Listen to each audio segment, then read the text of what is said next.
Hi, welcome to my channel. இன்றைக்கி channel என்ன பார்க்க போகிறோன்னு பார்த்தீங்கன்னா, நாட்டுக்கோழி வறுவல் தான் பார்க்க போகிறோம். நாட்டுக்கோழி வறுவல் வந்து நாங்கள் என்ன ஸ்டெப் வைப்போம்னு பார்த்தீங்கன்னா, 1/2 kg வந்து நாட்டுக்கோழி வாங்கி நல்லா க்ளீன் பண்ணி எடுத்து வச்சுருக்கோம். இப்போ ஒரு பேனில் வந்து எண்ணெய் ஊற்றி இஞ்சி பூண்டு வந்து பேஸ்ட் வந்து கொஞ்சம் 2 டேபிள் ஸ்பூன் வந்து பார்த்திங்கன்னா ஆட் பண்ணியாச்சு. அந்த பச்சை ஸ்மெல் போகிற வரைக்கும் நல்லா வணக்கிட்டு அதில் வந்து ஒரு கைப்பிடி வந்து கருவேப்பிலையும் போட்டு நல்லா வணக்கணும். அது வணங்கினதுக்கப்புறம் பார்த்திங்கன்னா நாட்டுக்கோழி வந்து க்ளீன் பண்ண வச்சதையும் அதிலேயே ஆட் பண்ணிவிட்டு அதில் வந்து உப்பு, மஞ்சத்தூள், அப்புறம் பார்த்திங்கன்னா கரம் மசாலா, இது 3யுமே போட்டு நல்லா வந்து பார்த்திங்கன்னா கிண்டணும்.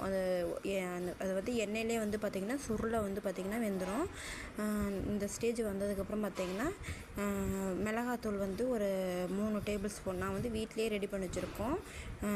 இந்த இது வந்து ஒரு 3 டேபிள் ஸ்பூன் வந்து பார்த்திங்கன்னா மிளகாத்தூள் ஆட் பண்ணிவிட்டு நல்லா கிளறிட்டு பார்த்திங்கன்னா ஒரு சொம்பு வந்து தண்ணி ஊற்றி நல்லா வந்து பார்த்திங்கன்னா வேக வைக்கணும். ஒரு 10 மினிட்ஸ் வந்து பார்த்திங்கன்னா இது நல்லா குக் ஆகணும். நல்லா குக் ஆனதுக்கப்புறம் வந்து பார்த்திங்கன்னா இதுக்கு தனியாக வந்து இஞ்சி பூண்டு அப்புறம் பார்த்திங்கன்னா தக்காளி, வெங்காயம், தேங்காய் இதெல்லாமே நல்லா வணக்கி வந்து அரைச்சி வச்சுருக்கோம். அதை அரைச்சதையும் வந்து பார்த்திங்கன்னா அதிலே வந்து சேர்த்து நல்லா வந்து பார்த்திங்கன்னா கிரேவி கன்சிஸ்டன்சிக்கு வர மாதிரி இதை வந்து ரெடி பண்ணணும். கடைசியாக வந்து நீங்கள் வந்து கொத்தமல்லி தூவி இறக்கிக்கலாம். அப்புறம் வந்து பெப்பர் தூள் வந்து கொஞ்சம் தட்டி அதிலே ஆட் பண்ணிக்கலாம். நல்லாயிருக்கும். இது செஞ்சு பாருங்கள். சாப்பாட்டுக்கு, சப்பாத்திக்கு எல்லாத்துக்குமே நல்லாயிருக்கும். நான் வந்து அது லஞ்சுக்கு தான் இது ரெடி பண்ணியிருந்தோம்.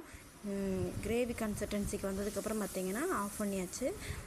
இதை வந்து நீங்கள் கதன்னு வச்சு சாப்பாட்டுக்கு சாப்பிட்டுக்கலாம். இல்லை சப்பாத்தி, இட்லி, தோசை இது எல்லாத்துக்குமே நீங்கள் சாப்பிட்டுக்கலாம். நல்லாயிருக்கும். இதில் ஏதாவது மிஸ்டேக் பண்ணியிருந்தேன்னா கமெண்ட்டில் சொல்லுங்கள்.